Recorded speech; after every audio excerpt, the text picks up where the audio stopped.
Anyway.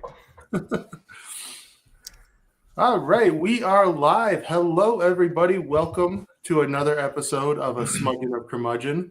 I am Bill Adams, and back with me from his trip, he just went on a lovely vacation to his home roots, I guess you can call it, into Ireland. So, Dewey, welcome back. Thank you for coming back. Yeah, that sounds like fun. He was gone for a long time, almost 2 weeks. 10 days. I was there 10 days. 10 days. Too long. Yeah, I almost did not come back. I don't blame you. I mean, seriously, when I was getting on the plane to fly to London to fly back, I was like, oh, I don't know. Do I have to? And my wife, Trina, she was like, yeah, we already paid for the ticket. Like, okay. But today, everyone, before we get off into more tangents, which is about to happen, we are with Mr. Joe, JCM, official name, Berne. Joe, thank you for joining us. Welcome. Thank you so much for having me. We are glad to have you. You are one of the class guys of the indie community, and we are thankful you came and joined us. My pleasure. Figured I'd come here. You could teach me how to become a Spiffbo finalist. Oh shit! We don't even know how we did. I'm here. I'm here for coaching. That's what this is all about. You're going to coach me through the process because I'm going to try to get into Spiffboxy, and we'll see how that goes. 11. I'm going to pronounce it Spiffboxy until someone makes me stop. Because if you spell it the Roman numerals, that's what it is. I was really happy people were with Spiffbox. With Spiffbo 10, because Spiffbo 10 doesn't sound good. Spiffbox sounds cool. Now it's Spiffboxy for the next one. Yeah. And then, but in the meantime, they got to do the Champions League or whatever they're calling it. Yeah, they changed the whole process. The next one doesn't start until January. That kind of makes sense to make it during a calendar year. I get that, right? Like, when was that? Well, it was June of what's complicated, so I get it. But I mean, we'll see how this goes. I've been kind of barely following. It just started at the beginning of the month, so it's still going. The Champions League is a funny thing, right? Because it's like we know those books. Yeah. Right. They won. Right. So it's a little less of like, what's going to be unearthed? Like, are we going to? No one's unearthing Orconomics. Like, we should have all read Orconomics by now. Whatever. Everybody knows. Right. So it's like, So I've heard of Orconomics. I met Zach at DragonCon, and I met Zach at DragonCon. And I was like, I never read your book, so then I had to read his book because I felt really bad because Zach is he's a super nice guy, but he's incredibly funny, like really funny. Like he'll just say something like kind of understated, and he'll nail a joke, and you're like, oh, that's like a skill. Like he's like the funniest guy in the room, almost like not the loudest, but the funniest. Without trying. And I don't know if he's trying or not, but he's not like a bundle of energy. He's not like dominating the conversation. He just get it like a line here and there, and you're like, that was really good. So I was like, I gotta read this people to be around for sure. Yeah. Oh, there's a lot of fun people the authors are great. So I read his book, and his book was phenomenal. So I was like, okay, this worked out. I can still go through some of those books. I've only read a couple of them in the Champions League, but I've started reading a bunch of the previous finalists. So I just gotta catch up. But before we talk more books, we have a thing that we do. And I know you're aware of it because you said you watched it and you've been ready for this. Yeah. So for those who have not watched before, and those who have, we are a Schmudgeon of Curmudgeon, so we love to do our Schmudgeon scale. So Dewey, if you wouldn't mind, you're back on this. I held the fort last week, and I did an okay job, I think. Yeah, you did. Yeah, you did great.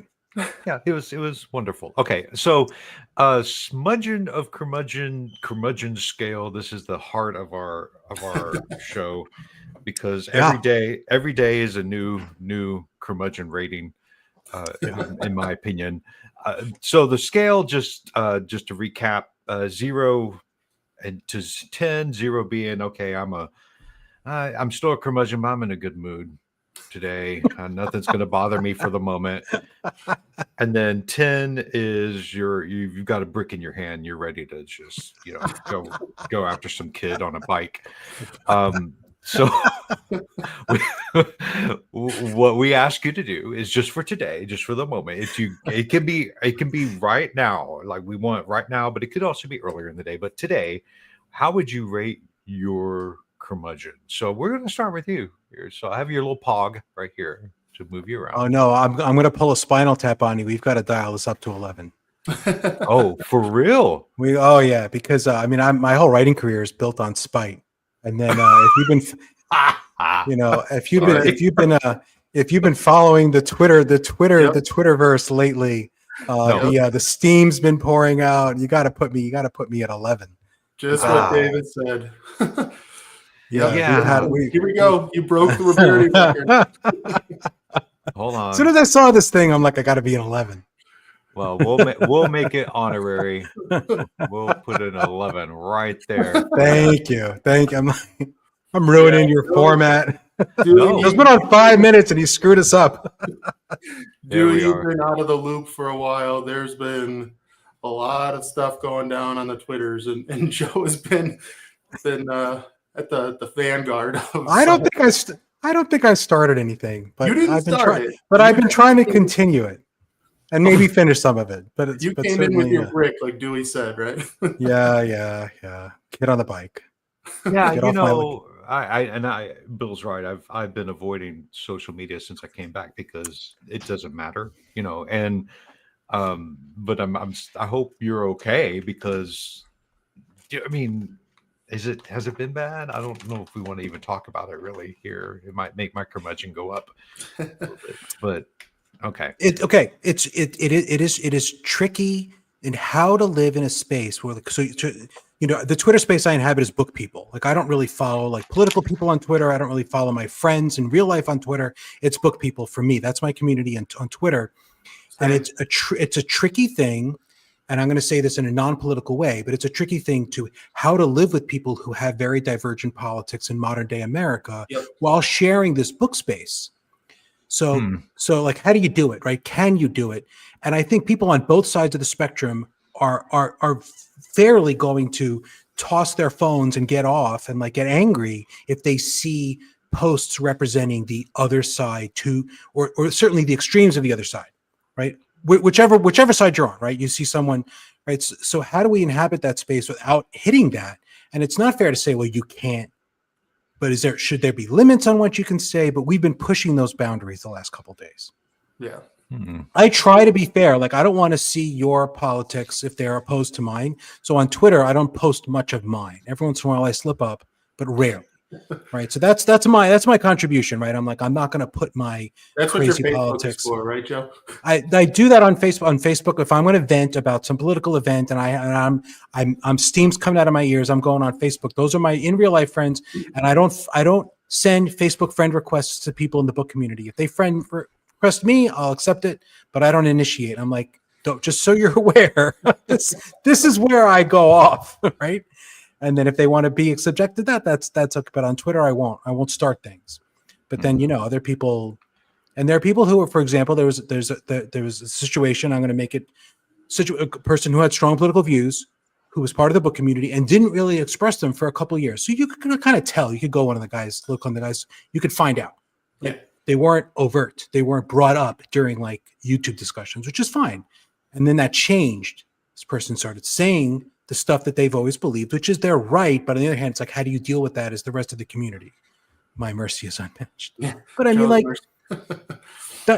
I think that's a fair evaluation of what happened. I think people on either side of the spectrum could look at what I just said and go, yeah, that's what happened, right?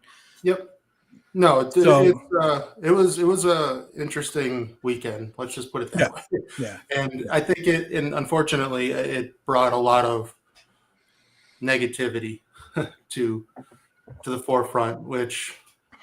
Well, this is what happens, right? Someone gets upset at something you say about politics, and they bring up some other issue that maybe you slighted someone, or they think you did. I don't want to get into the details because that seems inappropriate for this.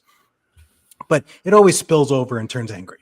Yep. That's American politics, at least. I think now probably worse than ever I can remember. I don't know if that's because of the political climate or because of social media or whatever. I'm not an expert. Or both. It was it could be both. But it was. There's a lot of heightened tension in the world right now. But back to the curmudgeon scale. Back to the curmudgeon scale. Okay. Put me at a 10. Really? The reason why I'm at a 10 is because I just had to watch the Snow White remake that just came out. Oh, you watched it? Why did you watch it? It's on Disney Plus. My kid picked it out. It was one of the worst things I have ever seen in my life. Like, it's so bad. Every actor is dead behind the eyes. The CGI is awful. The songs are not great. Like, it was one of the worst things. It's like a CW D level show attempt at a big budget movie. Like, that's how bad it was. Was it the Zegler? Yeah. Was it the Godot? Or was it both of them? Both. Oh my God. Gal Gadot. She was allowed to sing. She was allowed to sing. And I don't know how anybody I don't know how this movie got past the test audiences. Like, how did anybody at Disney think this was a good idea? Yeah, I don't know. Yes, Lucas, I am a masochist because I let my kid pick the movies. Yeah, I would have said no, we're not watching that. Let's. But I will say, if it's my turn to be on the curmudgeon, I'm going to disappoint some people. Oh no! Yeah, he said I'm not a 10 today. I'm in a really good mood. I feel refreshed. I just got back from Ireland. For those that don't know, and it spoke to me in a way that I needed it to speak to me, and so I am clearly in a pretty good mood. So I'm putting myself as a 6. Okay, still good. I was gonna say, if you go 5 or lower, I'm gonna have to I'm never at a 5. What are you talking about? No, I mean, and that can change. The 6 can change. So depending on our conversations, but we'll try to drive you up to 10. Try drive me up. Okay. Poke the bear. Oh boy. SR's here, and SR says they're negative 10 or negative 8. Oh yeah, SR is not curmudgeonly. He doesn't. SR is never going to be a curmudgeon. SR is never. Yeah, SR. You. This does not apply to you. You're the hope scale. We need a hope. We need a hope scale for you. We need something that would say, because you would be at a pure 11 there. And for those that don't know, Spinal Tap 11. If you don't know that, then you're going to need. Yeah. Well, Texas is at a 10 if you're coming, Dave. Okay, so. For those that don't know Spinal Tap, y'all need to go see what the reference is here. But it's 11. Yeah, you gotta, because that's a really old movie for all these people in the chat. It's funny. Joe made a reference of Spinal Tap in one of our posts, and I tagged Mike, and I was like, "There's another movie Mike hasn't seen." He's like, "I actually seen that one." I was like, "Oh, we finally found one." Yeah, Mike. I saw it in the theater. I'm sure you did. Yeah, that's how old I am. And I saw it in the theater, and I saw it with some friends. We snuck in. Actually, we were. Ooh, Dewey. Oh yeah, we were rebellious. We snuck into Spinal Tap. That kind of was at the yeah. Oh boy, it's my weakness to make references to very old popular media. Like I put them in my books, and I'm like, is anyone going to get this? Someone might, but I will say, Joe, I put in my adult book, The God's Blood Tragedy, I put, I think, 13 movie quotes, and they're not random ones. They're like pretty like I have a Roadhouse thing in there, like nice. Where I assume the Patrick Swayze Roadhouse. You're not talking about the Abomination that came later. Okay. No. Okay. The quote. That's good. That's good stuff. And I have that. Nobody's caught any of them yet. I'm like, damn it. Like, come on. I have like 13 or 14 of them, and like nobody's caught any of the quotes. I rewrote the second book of the High Reading List, and I put in a whole section that's an homage to The Last Dragon. The Barry Gordon movie, Timac. And I'm waiting for someone to go, wait, is Daddy Green's Pizza the Daddy Green's Pizza? And I'm like, yes, that's the whole joke. No one's asked yet. So I feel like on the Patreon I should put like every week I should have like an Easter egg from the books. There you go. That scene in chapter 7, like that was what you think it was, or the chapter titles, like that was a reference to that song. You can have a little. I actually put a few buddies' book titles in the book too, and Tim Wolf. I put his Platinum Tinted Darkness in there. Yeah. He didn't fall his own, but he found the Traitors We Are from Roberti's. So, like, did you not see your That's own funny. from the same? It's like 2 paragraphs afterwards. Yeah. Oh, That's funny. But That's really okay. Thank you for breaking the scale, by the way. Oh, hold on. I forgot. We had to do this. Okay, so we keep a rating. So I have you here, and you are you deserve. And I'm going to add it here. And for those that don't know, you can do word art in Google Slides. It's super lame, but still, it's fun. Look at that. You're going to get a nice big red 11, and I'm going to make it this very popular font, this Cinzel font that everybody look at that. 11. Oh my gosh. Thank you. That's fantastic. Bill, you get a normal 10, and then I get a 6. All right. He's been keeping track, so you're definitely going to be wow. You're going to be the one to beat. And I'm going to leave that 11 there in honor of you. That's the Joe 11. I got a reputation to uphold, you know. I'm the old angry guy on Twitter. I got to be. It's got to get me something. It doesn't get me sales, you know. Right? Certainly didn't get me to the second round of Spiffbo, right? So it's got to get me something. I got to keep coming back to that because I'm still bitter about my. You never. Hence the 11. Oh, I'm very bitter. Never, Joe.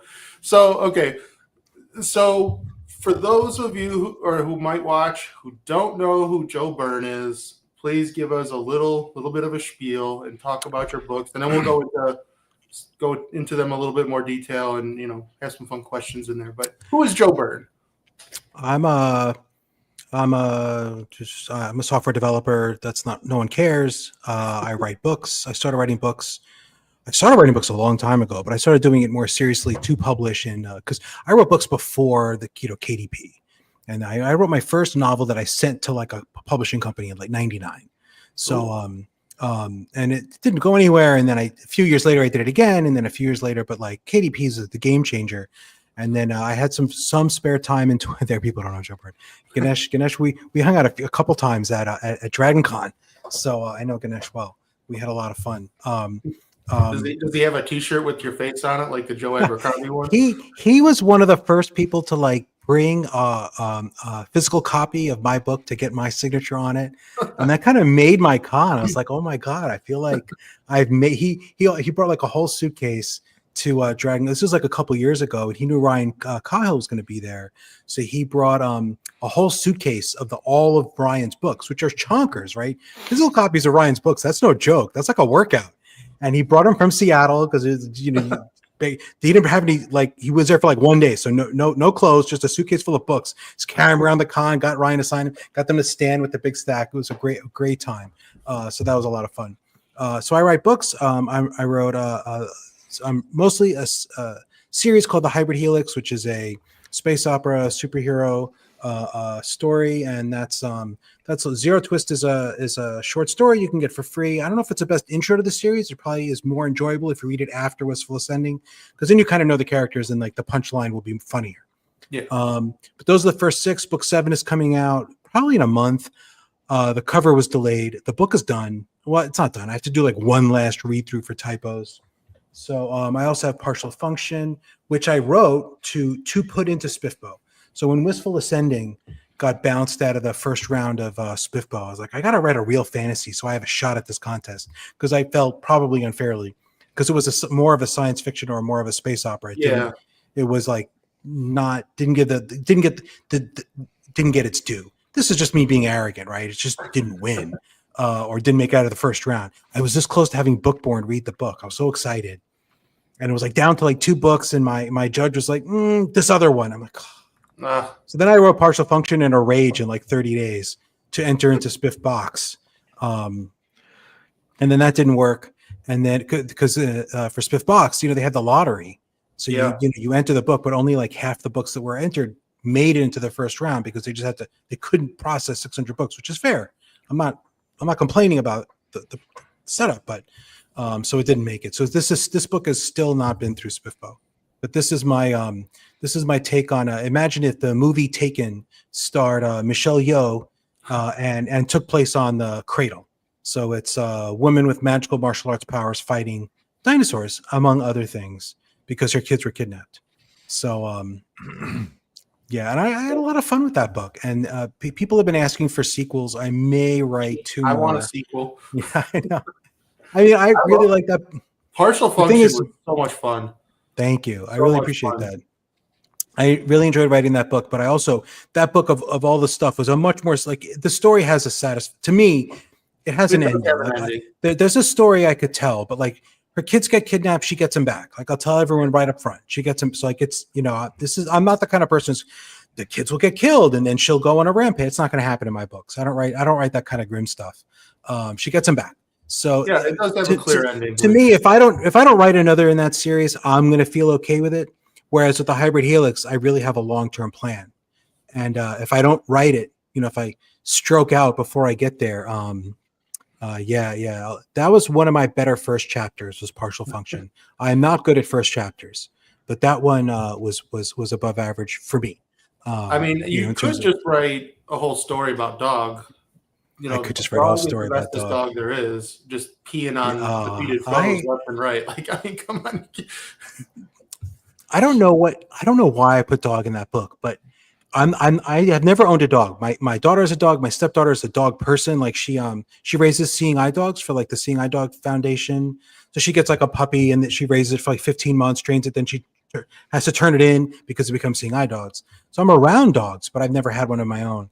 But I put that in, but I had so much fun writing the dog in that book, based on my daughter, my biological daughter's dog, who's just like the dumbest, sweetest dog you've ever seen. Like, just can't think her way out of a room, but like just loving and adorable. And that was the plan. So I had a lot of fun with that. Dog was the best character, and the fact that all of your chapter titles were based on Dog, basically.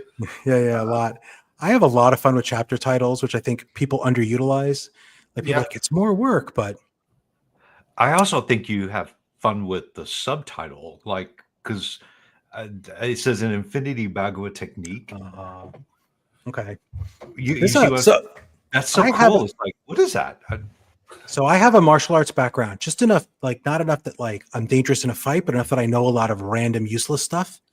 So Bagua is an actual martial art, and the training, the foundation of the training in Bagua, it's one of the soft martial arts like Tai Chi and Jingyi.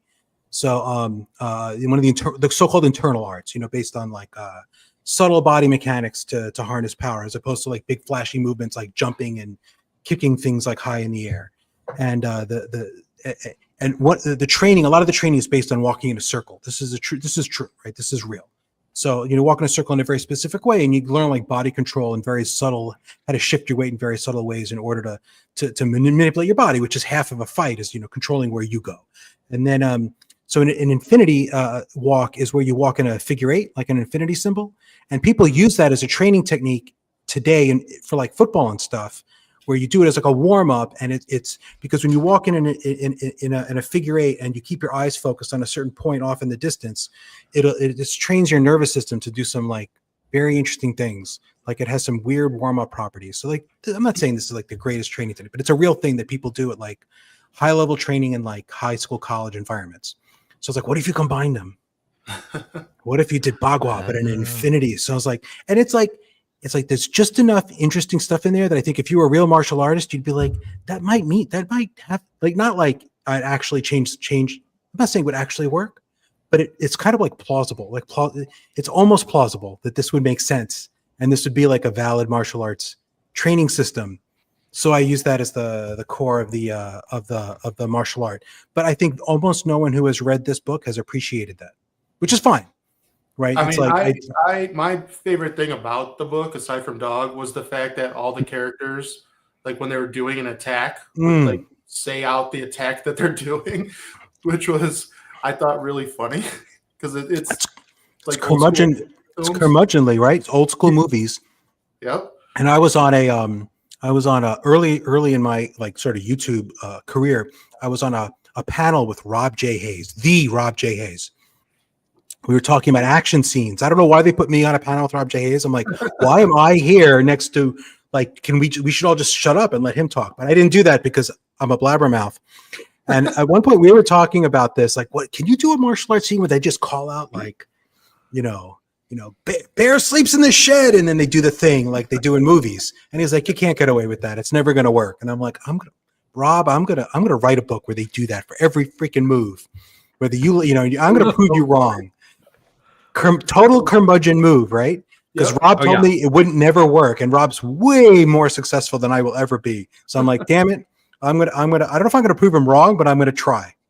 So I did it. So it's in the whole book. They call out their moves as they do them, and I leverage this a lot. That in a book, I think it's easier to pull off than in a movie, like comic books, which is where, to me, I think comic books are where the the action scenes where the like the Spider-Man thing where he's like constantly like quippy during like a fight, which is much harder to pull off in a film, because in a film they're actually moving and you're like, they don't stop to talk. But in a comic, there's just a frame, right? So they can fill the bubble with a huge quip while he's like doing a thing that only takes 1/10 of a second because it's a comic book. So I was like, I could do this in a novel. I can just have. So I always have my characters like have long soliloquies in between like a double jab, which is like 1/10 of a second. I'm like, this makes no sense.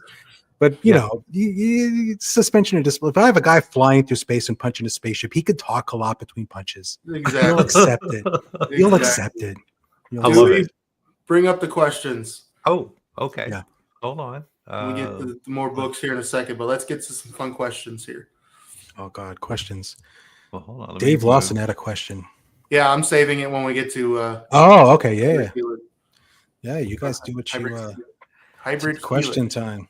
All righty. Yes, these are the questions. This question time, and we have a spinner here that I will spin questions 1 through 6. If it lands on a number, we will ask you that question. But you see a little old man here. He's somewhat unhappy. If it lands on him, then that means you get to ask Bill and I a question. I have one prepped. Oh goodness!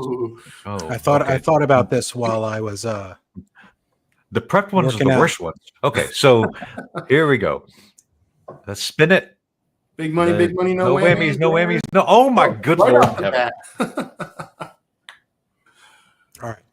All right, Joe, you get to ask us a question. What the heck? So it's an either or question. I'm going to give you two choices. Okay. So I want to know either what is like your fantasy author success thing? Like, what is the thing that you sort of, if you're super successful, what's maybe an atypical thing that you would like dream about? I mean, I think everyone who's an indie author, you can't count like, I'd like to make a ton of money selling lots of books, right? We all want that, right? But was there something other than that?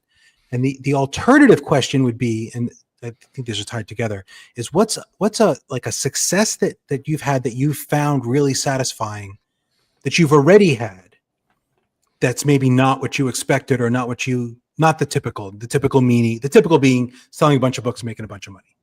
You guys have an easy out with finalists and Spiffo if you want to take it, because I imagine that was satisfying. I don't know. Well, that was satisfying and very surprising, to be honest. Like when I submitted us to the contest, Dewey had no idea what it was. I had to explain it to him a couple of times. But just getting there was just crazy to think about, because in history, there's never been a middle grade that's made it to semifinals. So we defied those odds, and then we made it to the finals, out of the 300 books that, like you said, made it through the lottery. That was cool. But, and Dewey's talked about this, so I could be speaking for him, but like, as far as the Tana book goes, our middle grade book, the success would be getting into something like Scholastic, getting it into that type of arena where we can get the book into the hands of kids.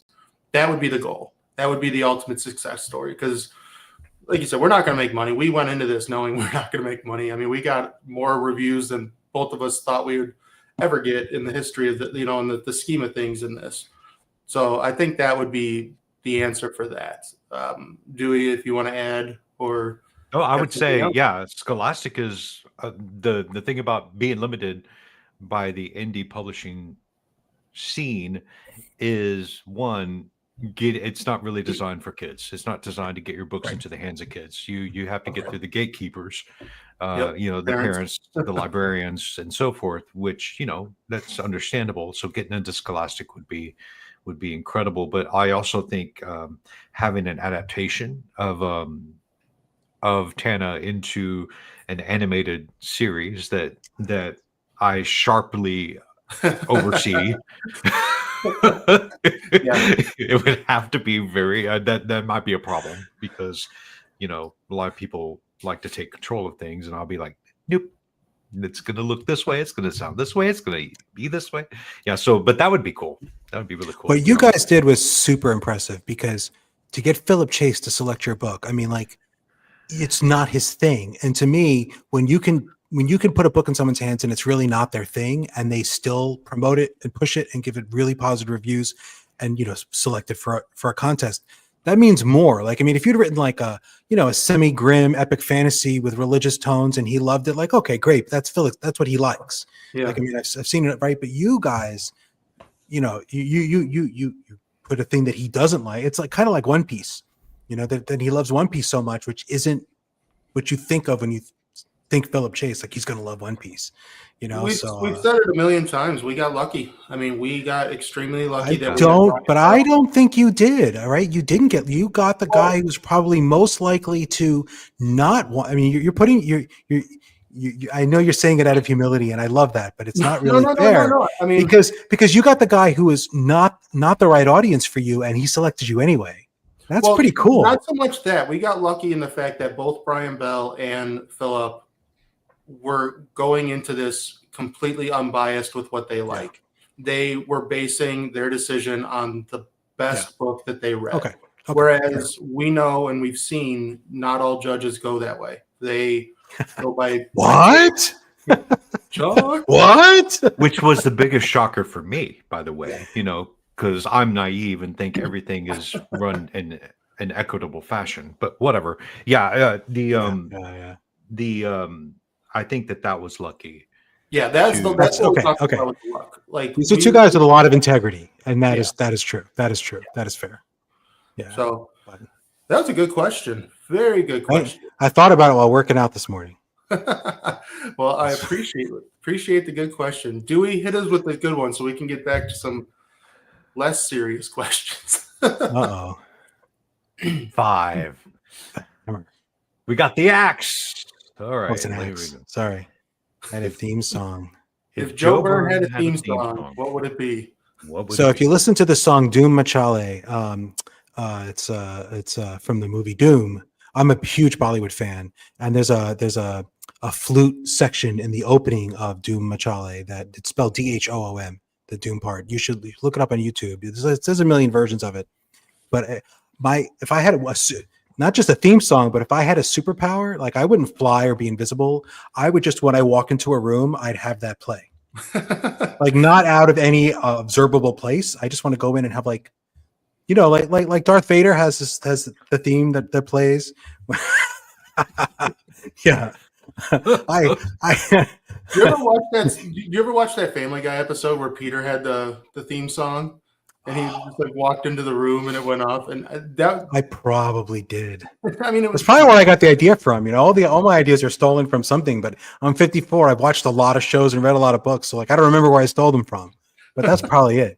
But that sounds fantastic. You just go in a room and there's like a flute playing, and it's like this really cool little thing. So that would be my theme song. I listen to a lot of Bollywood when I write, which is I like because I don't understand the lyrics. I don't speak Hindi.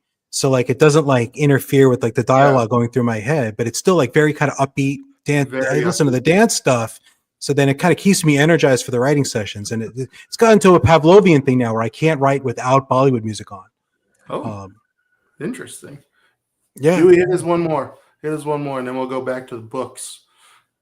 Go back to books. Stuff. Ooh, well, I think this is a good one. Candelabra. Candelabra. All right, it is. Which OG Avenger from the 2012 movie would Rohan sub in for, and why? Rohan's the main character of his Hybrid Helix series, for those who don't know. I mean, power-wise, you have to put him in for Thor, because that's a very similar power set. You know, fly, real strong, good at punching stuff. Really, you know, that's Rohan's thing. Would I put him in for the Hulk? No, I'm feeling he and the Hulk would get along. I'm going to go with Thor. The power set. So I started reading Wistful Ascending last night. You know, I only got about 10% in. But immediately when because I wanted to start reading it to make some of these questions, and I just immediately thought Tony Stark.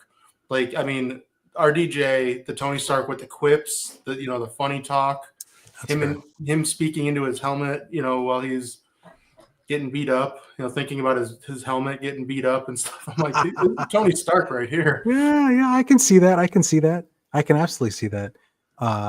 Rohan is less like, part of his shtick is not being part of his shtick is self-deprecating humor and putting down his own intelligence, and that's not Tony Stark's shtick. True. Like, that's a really, I mean, I'm not criticizing you. Like, there's no reason you should pick that up in 10% of the book, but that's really a big part of his shtick, to the point where sometimes readers are like, he's not very smart. And I'm like, isn't he? Because, like, he does my attempt was to have a guy who's saying, well, I'm not that smart, and then he does really smart things, and you like get it. You get what's going on here, that he's being self-deprecating. But some people don't read that far, which is fine. You know, happy to have readers. Right. So that's a good segue, Dewey, if you wouldn't mind bringing up the Helix series of books. Well, it starts with this one, Wistful Ascending, which is what we're talking about here. And Bill is recommending this to me, and I've already got it on my my handy dandy Kindle ready to go. Oh, that's excellent. Thank you. I'm excited to start, but this is the full series and you said book 7 is coming out, but can you give us the elevator pitch for what this series is about, what you're trying to do with it, and why readers should read it? That's a really tough. I should have been prepared. You think I'd be prepared for that question? If not, I'm taking the superhero story, but I'm doing it from sort of a different angle. You're not going to read the story of how he discovers his powers as a kid. You're not going to read the hero's journey. In book 1, that's all happened already.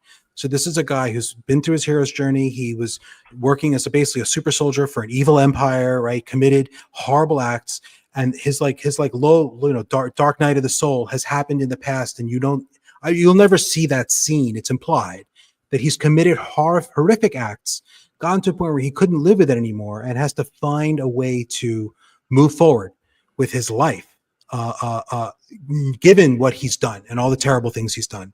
And so he's transitioning. So at the beginning, he's sort of trying to just sort of hide. You know, he's working on a ship with a very manual labor type job, not trying to be a hero, just trying to like find a girl to date maybe and live a normal life, right? This is I did not invent this trope, right? This is a very standard action hero beginning.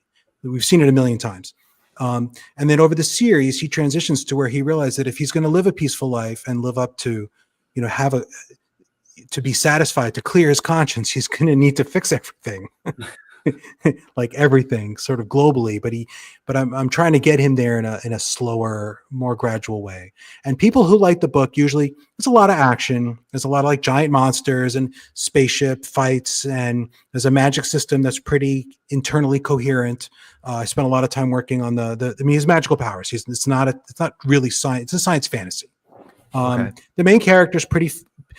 People, you either resonate with Rohan or it's like Murderbot, right? If you read Murderbot, like if you don't like Murderbot, you're not going to read Murderbot, right? Like those books suck if you don't enjoy the voice of the main character, and if you do, then you're going to love it, right? There's sort of a very easy dichotomy there. I love Murderbot, but I mean, like that's what it is. So if you kind of like Rohan, because he's relentlessly trying to do the right thing, but I think I managed to make him not seem sappy, which is a trick. I do, right? That's the goal, right? But he relentlessly tries to do the right thing because he literally can't live with him. He can't live with not trying to do the right thing because he's done horrific things. I mean, I say genocide. I'm not even kidding. Like and people are coming out to him like, you know, you wiped out like this whole planet full of people. And he's like, yeah, I did. Like all their blood is on me. He woke up in a lake of blood somewhere, like of innocent people, and was like, I can't do this anymore. So this is the after. This is all after. You're never seeing those scenes. People are like, you're gonna write those books like where all that happened? No, I'm never writing those. You can figure out because of how he moves forward, but he's got a little PTSD and a little trauma. But I'm not dwelling on it. He doesn't sit around moping. That's the other side of it, right? You have seen a lot of heroes, and this is my reaction to that. You've seen a lot of heroes where they're like, I've done terrible things and now I should be dead. I'm just going to sit around and mope and like drink too much and be self-destructive. And I'm like, I didn't want to go that route. That's not what he's doing. He's like, I can't go back to what I was, but I'm not going to sit around and like beat myself up all the time about it either. So it's in the middle there, and it's about his journey and about him trying to find meaning, so it's a very existential. It's very existentialist. I'm not a religious person. Rohan's not a religious person. So he's trying to make meaning for himself, make a meaningful life, determining it on his own. But it's also all within the realm of an action story. So there's a lot of punching spaceships. Man punching spaceships is what I call the genre, which is sort of kind of a joke, but there's a lot of action. There's a lot of, there's a vampire, and it's book 2, giant sharks. Think Godzilla-sized sharks with legs are destroying the earth, and he's got to stop them. Right. So it's like a very almost cartoony setting, but in that he's got to like revisit his past, go back to people he's wronged when he was younger, apologize. People get very triggered by that because I have him going, and like a lot of his problems are he needs to learn how to say he's sorry for things he did, because he was kind of a jerk when he was younger, right? Because we all were jerks when we were younger, when we were most of us, right? Most of us. And some people get really triggered, like, why is he apologizing for that stuff? Like, because he did bad things. So he's like, is this really like upsetting you? But people get really upset anyway. So yeah. So if you enjoy Rohan, if you read the first book, but then the other thing I'm trying to do is I'm trying to write a long series where things change, where the world is developed and you see new areas, and it's like the things that Dresden Files does, but Dresden Files doesn't always do it. If you read Dresden Files, I really love those books, the way they're structured. It's a series of standalones, but there's an ongoing storyline that develops. Like bigger threats you only really see after 10 or 15 books, that there are hints at before that. And I'm trying to do a lot of the same thing because I love that. Yeah. So when I was doing some research on these books, I came across a term that I had not heard before, because I don't know all these terms that everybody knows, but hope punk is what I came across. Have you heard that term before? That this is a hope punk series, that it's a series of where we're trying to make things better in the end. So so I have my own. Yeah, I mean, obviously, when people say hope punk, right, what they're really trying to say is it's not grimdark. Yeah, basically. And then there's another word that people use for like the non-grimdark, and some people use it to talk about a genre that's very Christian, which is great. I mean, I have no objection to people writing very Christian, hope-filled books. Like that's not the sense I'm using it in. But these books they're not grimdark, right? So it's the world has problems, but like, okay, so to me in grimdark, very few people are mostly self-centered, out for themselves, right? They say morally gray. If your hero saved the world, it's almost by accident. Like they're saving the world because that's where their stuff is. So they don't really have a choice. They're not doing it they're not Aragorn. They're not doing it out of nobility and generosity and caring and being capital G good, right? They're doing it because it's what they're getting paid to do or something, right? That's grimdark. And most people are bad and bad things happen. And that's why grimdark is often very gritty and has sexual assault, because like, well, in a world where most people are bad, you're going to have things like sexual assault. So in a sense, this is a reaction to that. Or I'm not saying that people shouldn't write or read grimdark, but that's not what I'm writing. These are the opposite. So generally speaking, people in these books are good. So if there's like a side character, they're mostly really cool and you'd want to hang out with them and have a beer. They might drink too much, but they're mostly good people. Like there's like people like the bears. I have a race of space bears that shows up. There's a reason for it, but like, that's the kick. That's the inciting incident for the series. It's this a ship full of refugee bears coming through a wormhole that hasn't been open in 10,000 years. People love them because they're good natured. They like to drink. They like to hang out. Right. So most people in this world are nice and trying to do the right thing. And the villains, for the most part, are bad because you don't necessarily see it right away, but I have philosophy I do personally as well, that when the bad people are broken, like they're hurting, like the you don't necessarily know why these evil people are doing these evil things, but generally they've been manipulated. They're afraid of this other threat that's real. They're doing the best they can under difficult circumstances, and that might lead them to do some very callous and terrible things. But I don't have like just evil. Like there are no pedophiles in these books. Right? I don't know what else you can think of as like and I'm not saying there are no pedophiles in the real world. I'm not saying that. And I'm not saying that people shouldn't write books about where there are pedophiles, right? Like where they're the bad guy, whatever. But like, I'm leaving that out. Yeah. But I'm leaving that out. Like you come to my books when you want to break from some of that stuff. Not saying it's not real, but that's not what I'm doing. So to me, I'm writing an action story, man punching spaceships. But if the spaceships need to be punched, there's a reason. Like they're hurting, they're wounded, they're operating under some misunderstanding of some kind, right? And it's not always. I try not to make it trite what the misunderstanding is, and because this is how I view compassion and morality. Sometimes people have to be put down, right? Sometimes you have an enemy, and you're like, okay, I understand why you're the way you are, but I have to kill you because it's an action story, right? It's still like at the end of the day, like, I'm sorry that you were damaged this way, but you are a threat to all this stuff. So I'm going to twist your head off. So you get that, on occasion, but for Rohan, it's not going to be his first choice. Like he's not Jack Reacher. I think he's as competent as Jack Reacher. That's my intent. But he's not, because Jack Reacher's like, oh, you're a bad guy, I'm just going to put a bullet in you. Like Jack Reacher's not, and there's nothing wrong with Jack Reacher as a character. I love Jack Reacher, right? But like, he's not, let's talk about what happened to you to make you such a sadist. Let's talk about your childhood. Have a seat. Just put a bullet in you. Like you're a threat, you're dead. Because that person's innocent and you're a threat to them, I'm killing you. And Rohan's going to be like, let's, I say this line, I forget which book it's in, but he's like, I'm trying to cut back on the murder. Right? It's not off the table, right? It's not off the table because that irritates me too. Because there's a trope of this sort of hero, right? The sort of hero with a dark past who refuses to kill. Rurouni Kenshin's the example that comes to mind for me right away. I don't know if you're familiar. It's a manga and an anime. It's very popular. But like the sort of former assassin will never kill again. Just I refuse. And I'm like, that's annoying because then these bad guys are like, I'm going to torture this person and you're not going to stop me. And you're like, come on, like the Batman thing. Batman will never kill. And I'm like, come on, just break the Joker's neck. Like, come on, how many people have to die because you're a schmuck? Because you won't just like break he needs I'm sure he's had a rough childhood, but you got to break his neck, right? He's enough already. So Rohan if the Joker was in this world, he'd get like 2 chances and then Rohan would break his neck. And he just yeah. So to me, it's riffing off this tradition of the heroic character and all these different kinds of, like, I'm riffing off Kenshin, I'm riffing off Batman, I'm riffing off, but doing it in a very specific, like I'm making very specific points that this is me answering to those guys. I'm like, not the same thing. Similar. Sounds like there's a little bit of Spider-Man thrown in there too with the banter. He's very bantery because I can't write a character who's not like super quippy.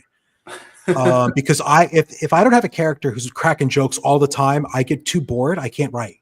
Like I don't have the discipline. I don't have the discipline to write certain kinds of things. Like sometimes I'll come up with that, like this would sell, and I'll sit down, I'll write a chapter, and I'm like, my heart's not in this. I can't write it.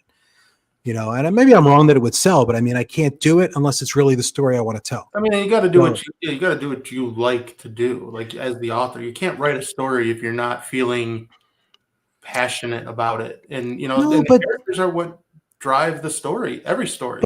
But people do because people. I know people who they have like charts and they go through the top 10 bestsellers in their category and they find the tropes that are in those books by reading the synopsis and they use that to plan out their next book, and they're making more money than me. And that's fine. And that's fine if your goal is to put if your goal is to put food on the table, I will not fault anyone for taking that approach if you can do it, right? And that's fantastic. Like that's not me, and there's nothing wrong with that, right? Like maybe I wish I could do that. Maybe it'd be cool to like write a romantasy and like have a lot of money and buy the Porsche I've been dreaming about, right? Because I really want a Porsche, but I don't have the patience. I have a day job, right? I work. My day job is relatively demanding. I mean, it's not physical, but it's mentally demanding, right? Like at the end of it, I don't have enough in the tank to write something unless I love it.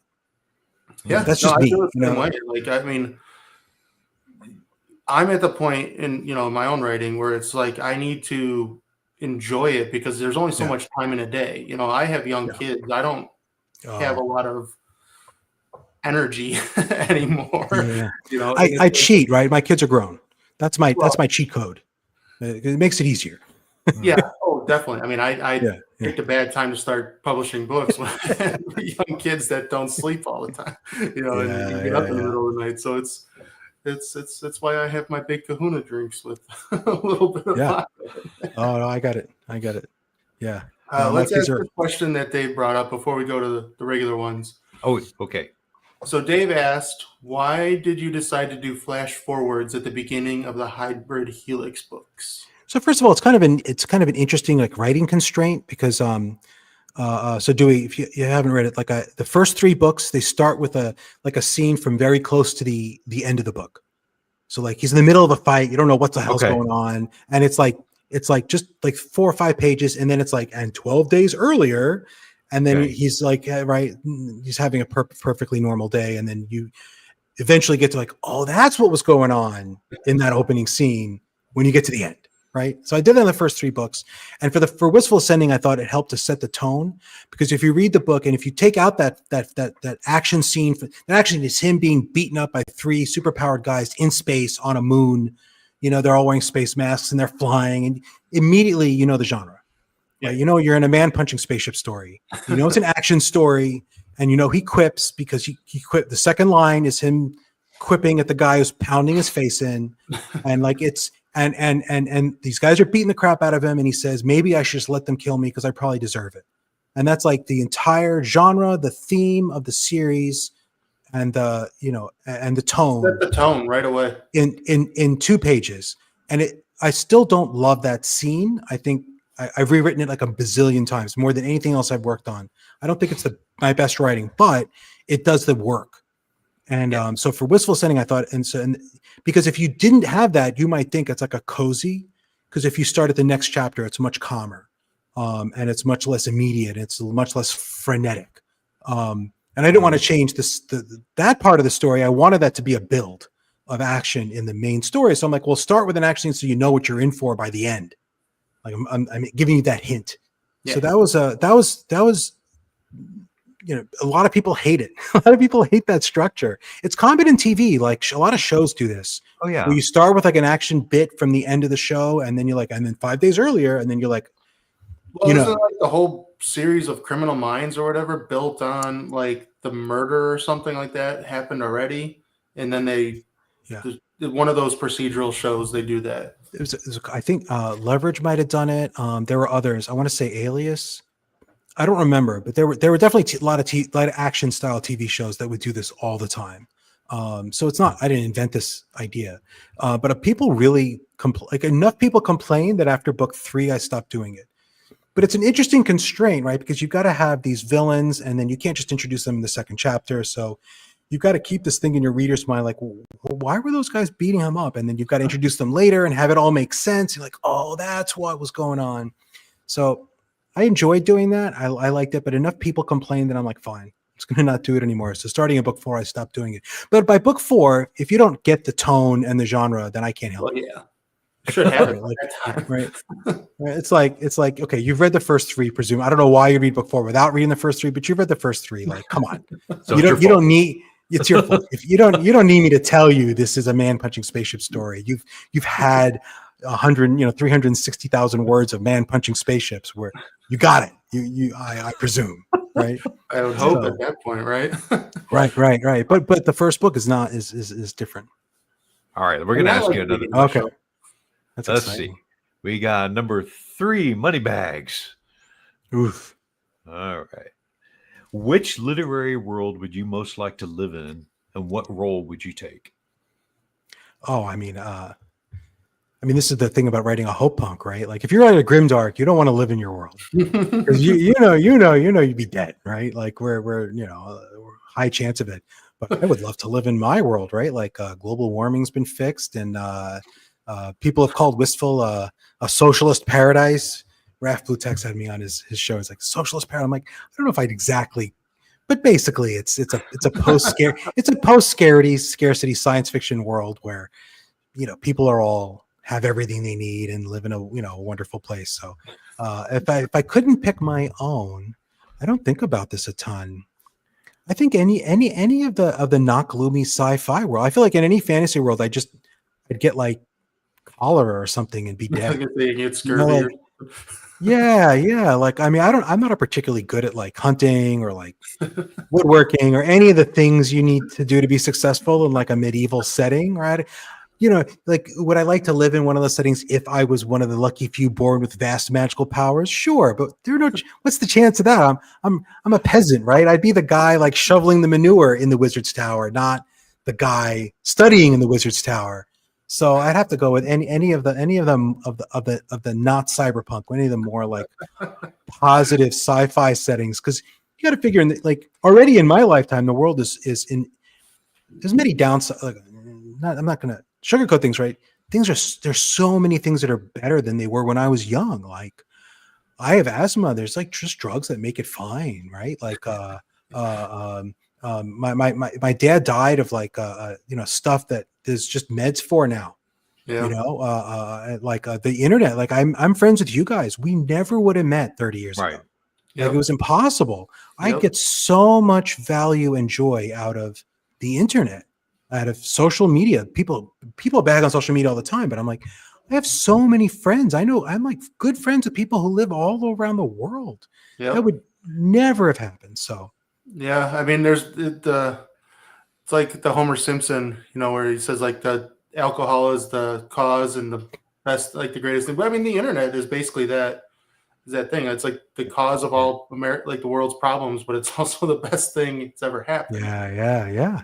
No, I just immediately pictured you being the two characters in Monty Python and the Holy Grail that are slapping the mud down, and you're talking about the Democratic election and stuff like that. Like that's Joe Byrne right there. Right. Exactly. But I didn't elect you. Yeah. Oh my God, that's such an awesome scene. Okay. Yeah. Let's do one more. Go for it. Okay, number one, the Holy Grail.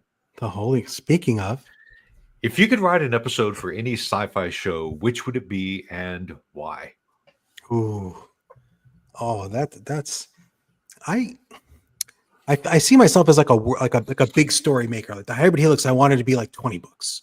Like, I want a big story that like really unfolds. So I don't know that writing like an episode of someone else's thing is on my bucket list, right? Like, that's okay. Like, I could see it. Would I want to write an episode? I would love to write for The Mandalorian or for Star Wars. I would love to write for Star Wars because I feel like, to me, what should have happened is like the first 6 movies are the Jedi failing. The Jedi fail, right? The whole Jedi philosophy was a failure. This idea of like disconnection, of denying your emotions, it's a failure, almost like, the way certain other philosophical things based on denial of your feelings, or trying to pure separation, it just fails. It just didn't work, and it resulted in a catastrophe for the galaxy. And I thought it was a beautiful opportunity to say, well, if that didn't work, can we come up with something better? And they hinted at it in The Mandalorian with this notion of Grogu denied that Jedi philosophy. I don't know if you watched The Mandalorian. I watched the first season and a half. Okay, so in the second season, there's a scene where Grogu has a chance to go train with the Jedi, and he's like, no, I want to stay with Dad, meaning The Mandalorian. He rejects their detachment-based philosophy in favor of an attachment-based caring philosophy, that this is the person who cares for me, I'm staying here. And I feel like that could have been the foundation of a different kind of order that does something different with the Force, where it's not taking the dark side and denying it. It's taking it as one side. The whole hybrid helix is about these dualities where we need both sides. We need the anger, but we need the compassion that goes with it. We need the dark side of the Force, and we need whatever the other side is. We can't deny it and pretend to put them in opposition. We have to unite them in a healthy way to make progress. And that could have been the arc for this show, the movies. You could have had 3 movies about the sort of order forming, and rather than just eliminating the dark side, sort of encompassing it and bringing it into the fold and having a less aggressive, angry galaxy. And that would have been a hell of a lot of fun to write, any part of it. But instead, they didn't. I think The Mandalorian went off the rails when they started introducing Star Wars canon characters. Like when they brought Ahsoka in, when they did the whole Luke scene at the end. I mean, it was cool, and it was really cool to see, obviously, because Mark Hamill reprised his role, quote unquote, with face mapping and all that stuff. But that's when it started going off the rails for me, because The Mandalorian, the first season, was just so cool with like this new idea, the new character, See, imagine someone in Disney had the same idea I had, exactly word for word, like what I just had, right? That's a change. That's a new thing in the storyline. That's a difference. And they would have had to convince them to risk this very profitable franchise on this idea that I think is a better idea. That if I owned it, I could just do it. But there's so many billions at stake that they're not going to do that, right? They're gonna go with, because they can rather than risking it all on my idea, they can take almost no risk and know if we put Ahsoka in, people are going to watch it, and we're going to make that next billion. And I don't know that I blame them. Like like I get it, right? It's a business. Like I can be angry about it. Yeah, I personally liked Ahsoka, but I didn't. I think they lingered on it a little too long, and the 3rd season was just like I know, Bill. I don't think you watched the 3rd season, but it was all focused on. I didn't care. It took a complete shift away from Grogu, and from what you were saying, Joe, about the about his whole path with Din Djarin. So it was, but there's only one person to blame, and her name is Kathleen Kennedy. I'm sorry. Well, she's gone now, thankfully. Is she gone or is she going? Because I'm ready. I think she's going or whatever, but. Yeah, the guy that did The Mandalorian, Dave Filoni, the guy that did Dave Clone Wars shows and all that stuff, he's taken over. Like he's officially taken over her role, which maybe they bring it back, but I don't know. I just like the same thing that happened with the MCU with me. Like they just shoved, and you brought this up, Joe. I saw you brought it up on speaking of on Andor. It's too much. Way too much glut, too much everything, and they ruined it by not picking up on the good ideas. Because I remember you mentioned WandaVision, and I thought WandaVision was phenomenal. It was so good, so original, and then they completely bastardized it in Doctor Strange too. Like they completely negated everything that they did in WandaVision. Yes, and I'm like, why? Like you had something. That was a terrible move, and I'm sure there's a reason, some scheduling thing, or not the right people were hired to do the right things. I don't know any details, but that was a terrible move. I'm not sure WandaVision was good for the MCU to begin with, and I could be wrong. I made this argument before, but I kind of feel like there's a brand with the MCU that you had from the first, 10, 12 movies. And then WandaVision was so off-brand that in the long term, I'm not sure it was actually good for their branding. Because I thought it was excellent. I feel the same way about Andor. I thought Andor was phenomenal. It was phenomenal television, beautifully written and everything.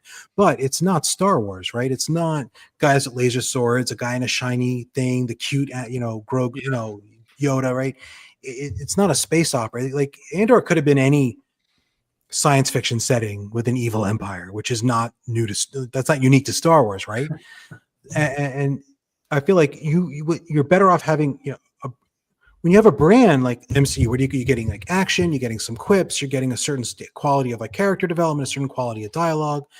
You can push the edges of that, but then you get something like WandaVision or Moon Knight. Or She-Hulk are so far outside that I think it's bad for your brand. Even though they're good, I liked She-Hulk, but I don't think it was good for the Marvel name Well, the thing, of the MCU. I think the problem with it though is they put too much, like Disney Plus, making the shows on Disney Plus.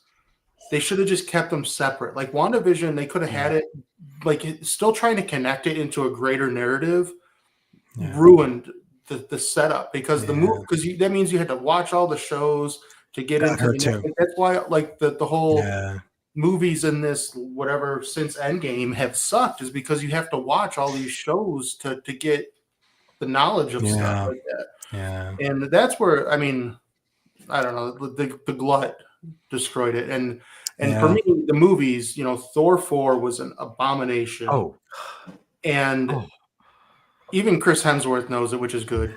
But Doctor Strange 2, that was the last one I watched aside from Spider-Man, like the Spider-Man ones, because Doctor Strange 2 completely destroyed WandaVision and destroyed. Like, I love Sam Raimi.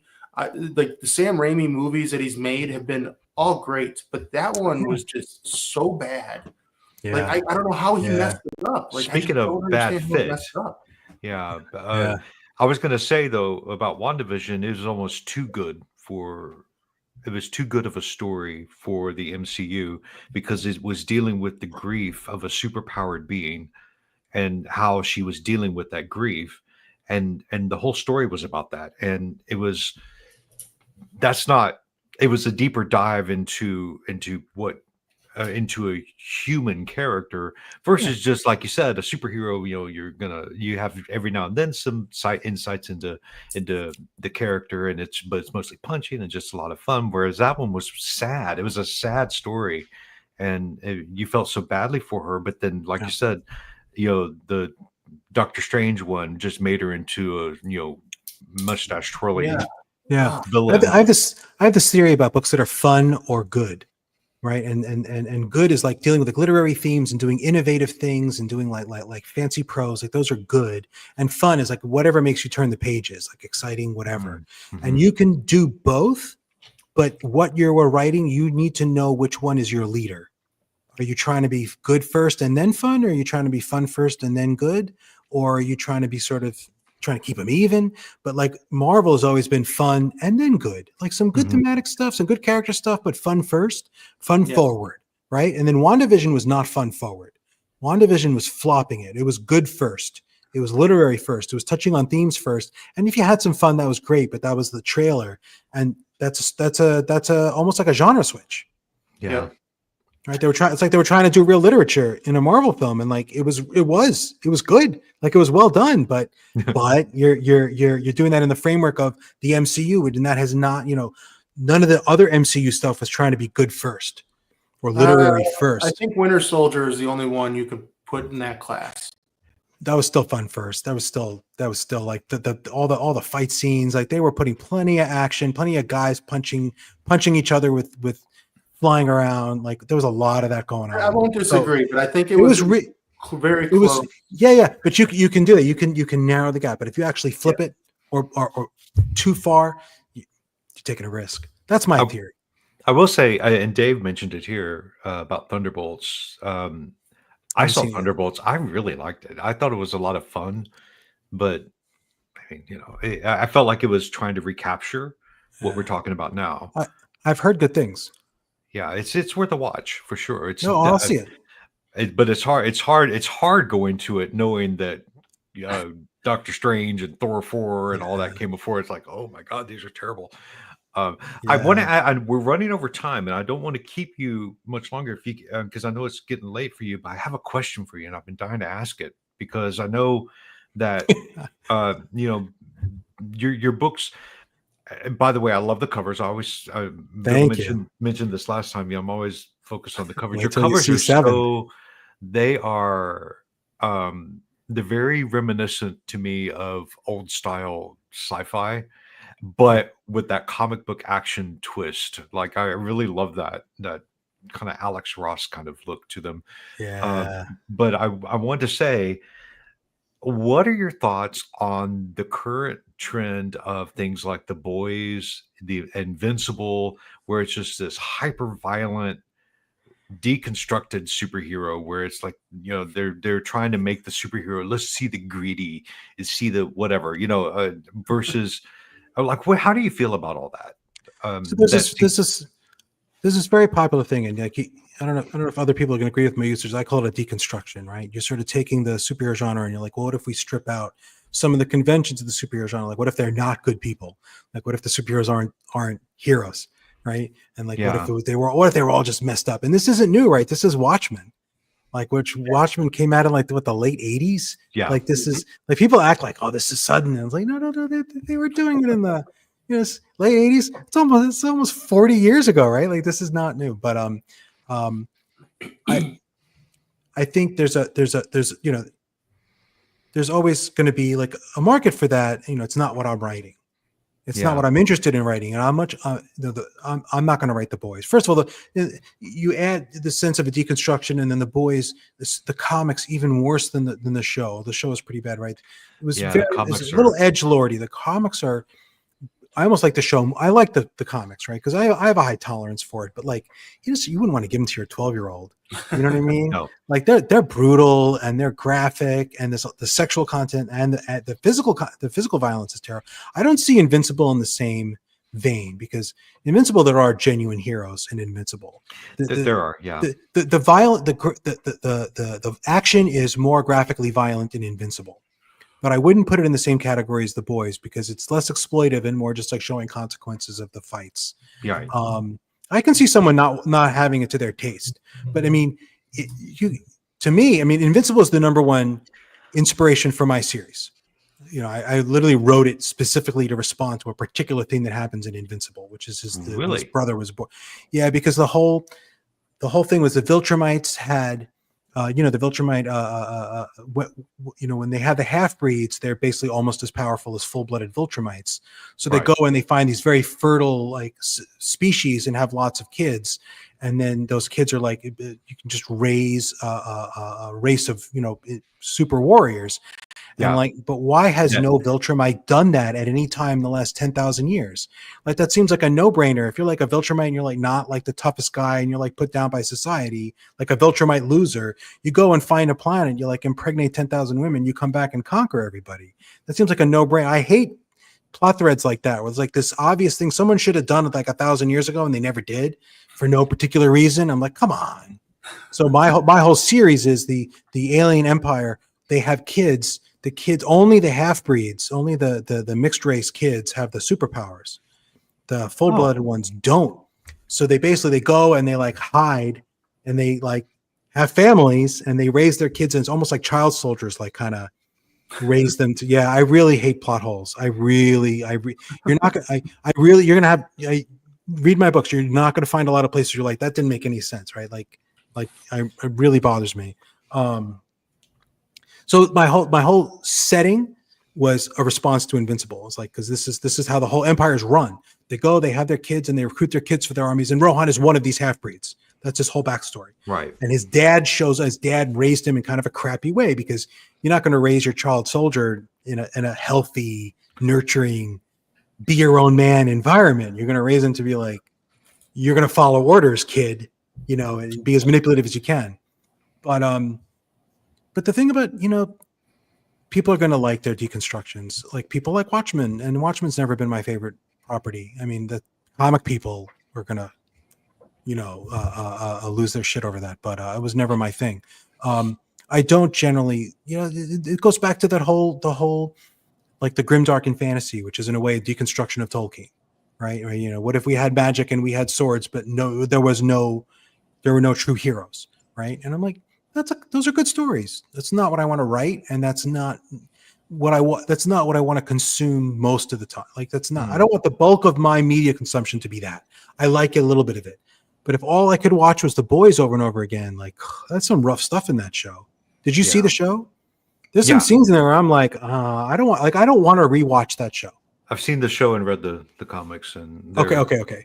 So I like the show. I'm not gonna say it's my favorite show. I thought it was really well done. I thought it was less graphic and intense than the comics. Oh yeah. So I appreciated that. Yeah. I mean, yeah.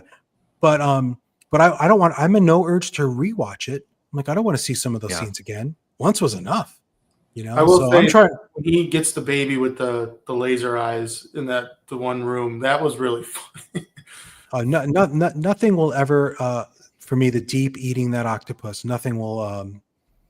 I don't think I'll ever be traumatized by a scene in a show ever as much as I didn't only was. watch the first couple episodes of season 2, so I didn't see some of. It's not.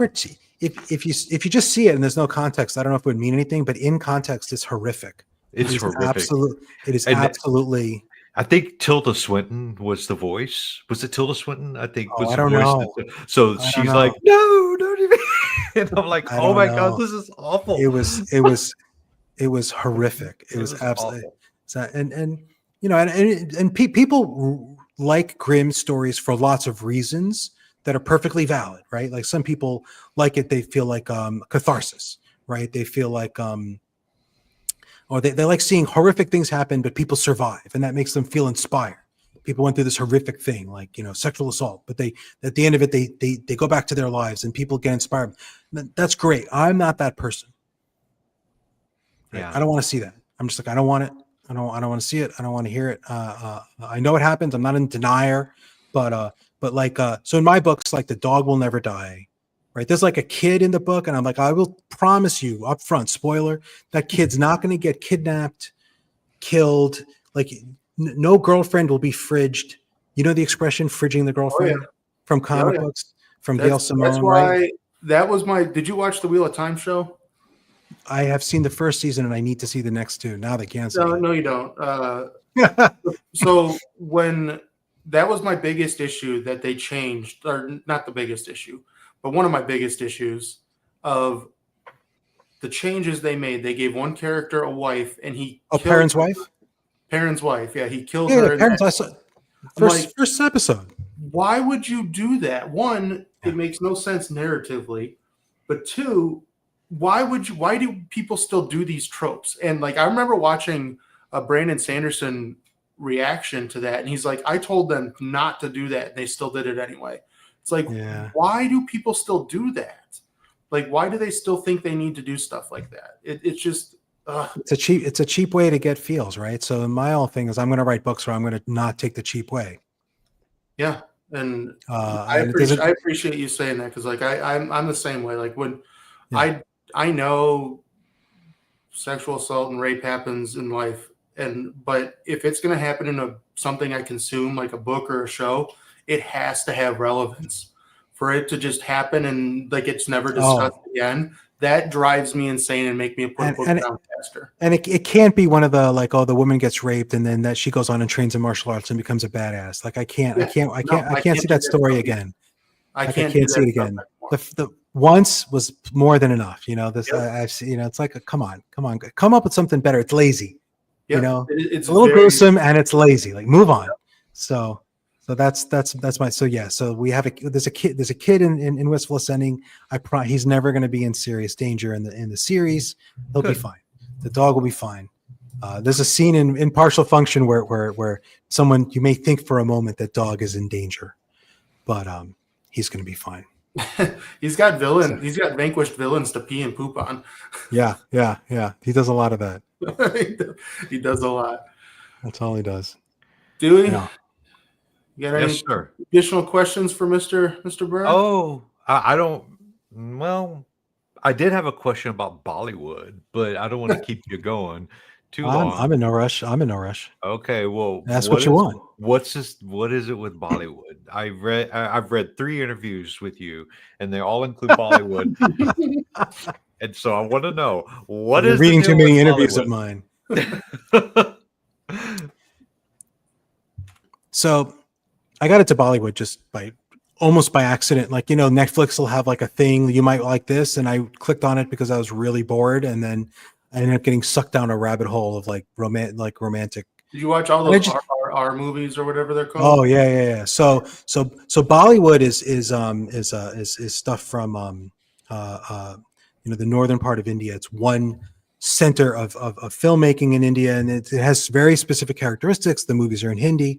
And then I watched a bunch of those, and then I got sucked into the action movies from the south of India, which are Tollywood, which are in other languages, Telugu or Tamil. And these are all different India is huge, right? India's like well over 1 billion people, right?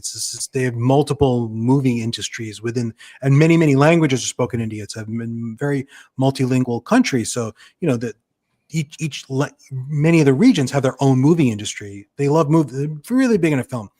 So there's a lot of these Telugu action films, specifically, really more than the Bollywood, the Tollywood stuff, where there's a whole stream of them where the main character is very overpowered, to the point where like a guy will defeat his enemies by like letting them capture him. So they bring him to their headquarters, who's surrounded by like 60 of them. So then he can beat the crap out of them all in one efficient day. Right. That's a very common like plot line. And they don't fit the normal thing where you need, because you'll see people talk about action films like there has to be the dark night of the soul. The hero has to be, the odds have to seem insurmountable at the end of Act 2. You'll see writing advice, so they'll say this has to happen. This has to be how your action story has to go, or it won't work. You have to feel like all is lost. And I'm like, I watch all these movies and you never feel like all is lost. The only thing you're wondering is how cool is this guy going to look beating up? Like there's one guy where he's beating up a bunch of, like they're harassing this woman. So he goes and he beats the tar out of them, but like her scarf falls on the ground. Like one of them pulls off her scarf, right? So he picks up the scarf, and as he's beating them, with each move, he like twirls the scarf in the air and like tosses it through like a fountain, and then punches a guy, and then he catches it, and he punches another guy, and he gets the scarf clean while beating up the 12 guys, and then he hands her the clean scarf. And you're like, there's no threat, right? Like there's no moment where you're like, he might lose the fight. The question is, how's he going to get the scarf clean? And you're not even, he will. He will somehow get the mud off the scarf while beating up the 12 guys. You have no doubt, no concern, but yet you watch. You're like mesmerized, or I am, right? So it works despite the fact that it violates the rules of the 3-act structure. And I thought, if Tollywood can do it, maybe I can do it. So in a sense, what I'm trying to do with my books is I don't generally will not feel that feeling of dread that, oh my God, this guy, main character I care about, I don't see how he can survive this. You don't get that a lot in my books. Usually you're like, yeah, he's in some danger, but he'll probably be fine, right? Because he's very competent. He's really very competent. He's very tough. And so it's like, can I make these books entertaining and interesting and fun somehow using something other than tension and fear? You're not worried about him. You're maybe more curious. How's he going to manage this? Because this seems like a tough situation, but I know he's going to make it. You're not really stressed out about it. You're like, maybe it's more of a mystery than a I don't know how to put it. But I'm envisioning how the John Wick movies are. Yeah. Like except for the fourth one, which I thought was a terrible, terrible film. They should have stopped at one. I like the second one a lot. I really do like the second one. Okay. But you don't feel that John's going to die. How is he going to get out of this sequence? And how is he going to murder everybody? And think about how many action movies. I mean, this is one of the things I dislike about action movies, like Thai Asian action movies, especially. There's like 45 minutes in the beginning where the things get worse and worse, and all you do is you learn about how bad the bad guys are. They're like torturing elephants, and you're just like, oh my God, and I'm like, in John Wick, they condensed that whole thing into like 3 minutes. Yep. And then it's just him getting the vengeance, and it's not satisfying. Despite the fact they don't have, they didn't need 45 minutes of them torturing his dog. Like, could they have made that the film? Like, sure, right? But you didn't need it. You needed it 3 minutes, 5 minutes, whatever it is, and then he goes off, and it worked. So they broke the rule. But the rule, if you look at like action movies in general, what they would have said, I think the experts, right, is that buildup of how bad the bad guys are and him getting beaten down and bad things happening to him before he comes back for vengeance needed to be an hour. And it wasn't. It was 3 minutes, and the movie worked great. And that's one of the things I love about John Wick. Yeah, right? Well, so they don't beat around the bush. Like they were, and aside from this last one that was almost 3 bloody hours long for no reason. I didn't even see it. I will. First movie is, I think, only like 90 minutes. It's like 90 to maybe 100 minutes, and that's pared down to action movies in these days. Like it was a fantastic movie. It was a fantastic movie, and it was in the guise of a cheesy movie, but it was not. It was a fantastic movie. Yep. And this is something also that I try to do, right? I try to punching spaceships, but I try to squeeze a little quality in there where you're maybe not expecting it. Very true, David. Yeah, David says, John Wick is kind of like the old Jackie Chan flicks, and I actually have a question that I put on here, and this is kind of fun. I do want to ask it. Well, no way to pull it up. Yeah, pull it up. I think it's number 2. All right. I think I know which one you're talking about. Yeah. Yeah. So Bruce Lee, Jackie Chan, Jet Li, and Chow Yun-Fat enter the Thunderdome. Who walks out victorious? So, okay. So the obvious answer is probably, well, Bruce Lee's dead. And then Jet Li, I don't think is in great health. And then Chow Yun-Fat's got the weight advantage. So I got to go with Chow because weight matters. I've been in a lot of sparring matches, and a good big guy beats a good little guy like 9 times out of 10. But if we imagine them in their prime, which is probably what this intention was, in their prime of them. So I'm not 100% sure of this, but the stories are that Bruce Lee was actually a fighter. And they say that he would like actually get into real street fights with like the stuntmen and stuff and beat the crap out of everybody. And as far as I know, no one's ever, like, Jackie Chan grew up in the opera. Like, cinematic martial arts is not the same as I mean, look, Jackie Chan could beat the crap out of me. Because I mean, if you can do the stuff he can do, you're going to be able to like fight a normal person. But against someone who's a skilled actual fighter, like there's a whole different skill set to like actually fighting than to pretending to fight on a screen. So unless I'm wrong, I don't know that any of these other 3 guys have any actual fight background. I'm going to go probably with Bruce Lee. But you know who would probably beat all of them is probably Randy Couture. Like you get a guy like, from he was in The Expendables. The Expendables, right? And someone joked about this in the Expendables set, right? That all these action stars like Sylvester Stallone and like Dolph Lundgren are there, and then like if the lights went out and we all fought each other, at the end of it, it'd be Randy Couture sitting on a pile of the rest of us. Because there's a guy who actually went into real like UFC fights against like big, tough dudes and won regularly. That's a whole different level of but I'm going to go with Bruce Lee. That's who I was kind of thinking too. I know Bruce Lee. I really loved Bruce Lee movies when I was young. They were hugely influential and like really kind of mind blowing. And he did a really innovative stuff, having the one central character who was the capital H hero, which was not the norm. For those films, and he sold that on charisma, and he really transformed that industry. So I was a huge fan of that guy. I mean, he died before I knew who he was, but of course, I'm not that old. Way too young, unfortunately. Yeah. Well, Joe, we're coming up on an hour and a half here. Thank you guys so much for having me. It's an thank honor. You for joining us. Is there any last words you want to say to anyone? The chat was awesome tonight. Thank you for everyone that came.